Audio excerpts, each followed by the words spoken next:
கிருஷ்ணகிரி மாவட்டம் அகரம் கிராமத்தில் உள்ள அரசு மேல்நிலைப் பள்ளியின் தலைமை ஆசிரியையின் நடவடிக்கைகளை கண்டித்து 150க்கும் மேற்பட்ட மாணவர்கள் பள்ளியை புறக்கணித்து வீடு திரும்பினர்.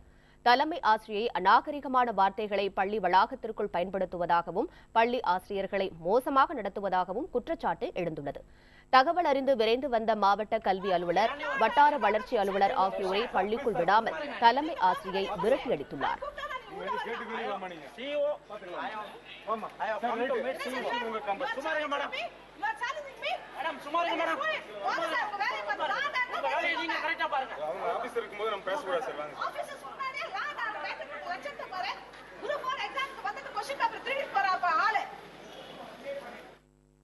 சம்பவ இடத்திற்கு வந்த முதன்மை கல்வி அலுவலர் அன்பு, தலைமை ஆசிரியையின் நடவடிக்கை குறித்து பல்வேறு புகார்கள் வந்துள்ளதாகவும் பள்ளி கல்வி இயக்குநரிடம் இதுகுறித்து பேசியுள்ளதாகவும் கூறினார். மேலும் விரைவில் நடவடிக்கை எடுப்பதாகவும் தெரிவித்த அவர், தலைமை ஆசிரியர் அறைக்குள் செல்லாமல் பள்ளி வளாகத்தில் இருக்கும் மரத்தடியில் நின்றபடியே அனைத்து ஆசிரியர்களையும் சந்தித்து பேசினார்.